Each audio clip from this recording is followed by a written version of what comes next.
on a serious topic, the Greenland crisis. What do you make of it? It is serious when NATO's biggest ally, the United States, is challenging the sovereignty and the territorial integrity of another country, Denmark and the Kingdom of Denmark and Greenland, especially because the core mission of NATO is to protect borders, is to protect sovereignty. That's also why it is important now to look for ways to solve that issue. And I welcome the talks that has taken place between Foreign Minister Lars Løkke Rasmussen of Denmark and Vice President Vance and Marco Rubio, the State Secretary, to try to find a solution to this very serious issue. Do you expect any progress to be made here in Davos? Of course, President Trump is arriving here shortly, and a number of other leaders are in town as well. Well, I believe that when there are differences, disagreements, especially among friends and allies, as in NATO, it is good to sit down and to find different platform venues for formal and informal talks to try to find a way to solve an issue. And there have been some contacts between Denmark and the United States. That's a good thing.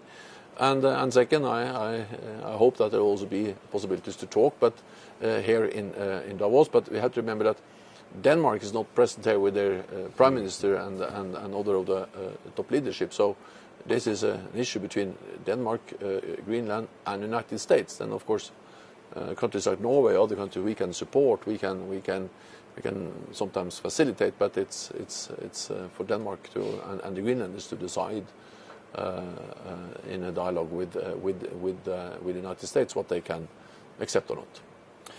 Norway has found itself in the crosshairs as well. You received a very strongly worded letter. The Prime Minister received a strongly worded letter from President Trump. What did you make of that letter where he basically said that he doesn't have to pursue peace now because he didn't win the Nobel Peace Prize?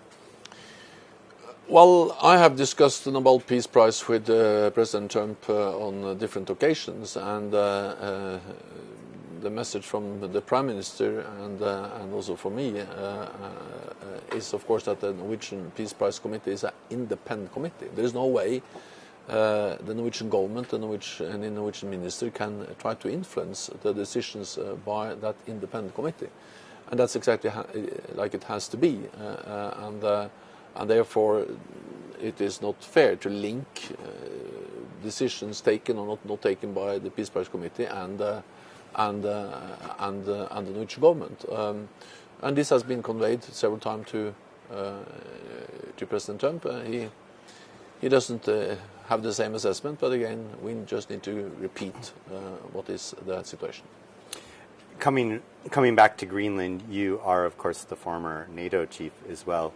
Do you think this is an existential moment for NATO when you have two NATO members in such a strong disagreement over territory? Well, I think it's serious, and that's also why we take it seriously as NATO allies, as friends and allies. And of course, we have made it clear that Greenland is part of the Kingdom of Denmark.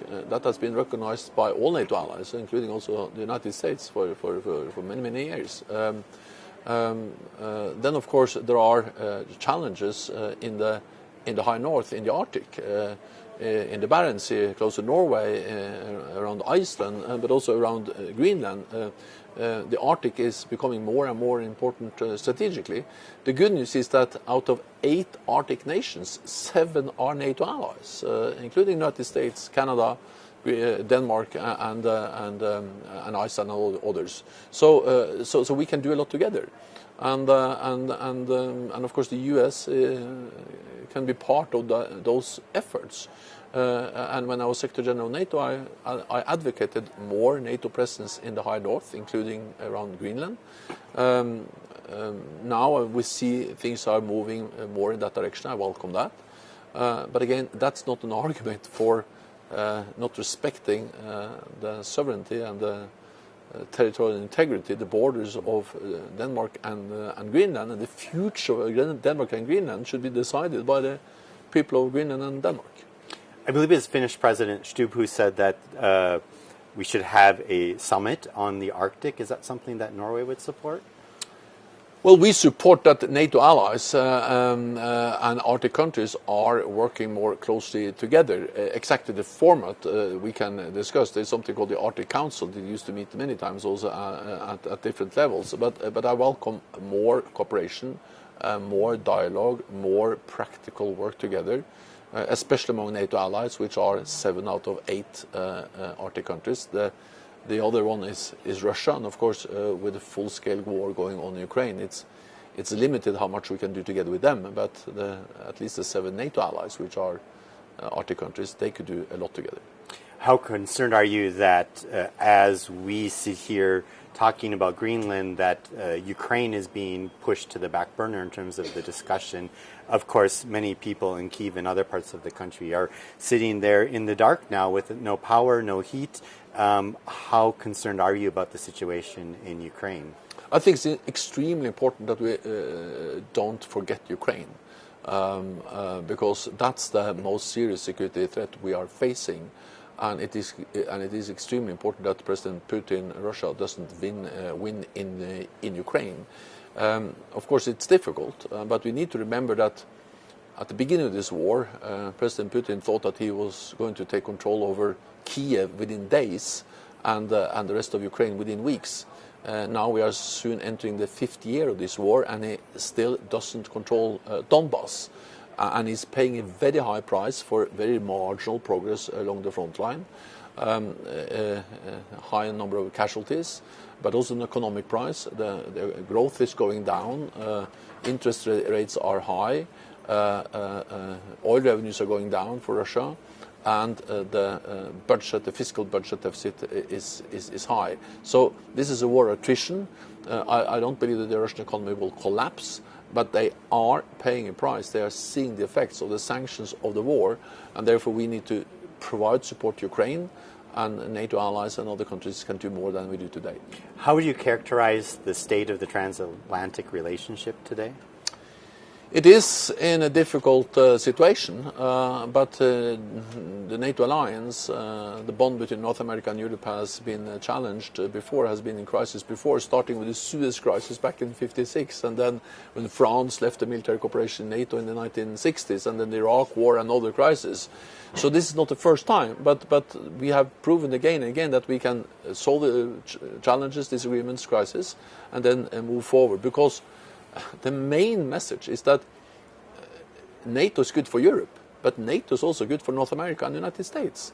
The United States is big, it's 25% of the world's GDP, but they are still concerned about the size of China, and then they have to remember that together with European allies and Canada, we are not 25%, we are 50% of the world's economic might and 50% of the world's military might. So as long as North America and Europe stand together, we are safe.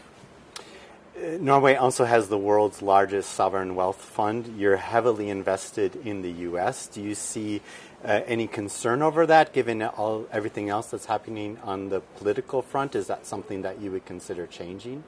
Well, I had the privilege of being Minister of Finance 30 years ago when we actually started to invest in the sovereign wealth fund. The year I became Minister of Finance, that was the year we made the first installment. And now it's roughly $2 trillion in total.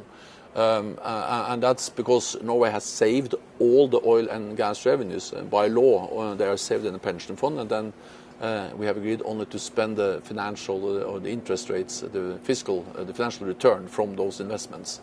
And that's why this fund has become so big, but also because we have decided to invest small shares or small parts of many companies. So we own roughly 1.5% of 8,500 companies. We follow the markets. It's an index fund, and therefore we follow the size of the different markets. And our presence in the United States reflects the size of the U.S. market. And I think that is the best way for a very long-term fund as the Norwegian sovereign wealth fund. But you don't see any need or reason at this point to pull back from the U.S.? we have not seen any reason to do that now, and we have followed this very long-term approach that let's reflect the global equity markets, the global markets, to mirror the size of the different markets, more or less, and that has served the fund well since the beginning in '96. The first time I was Minister of Finance, and also now when I'm back in the same job.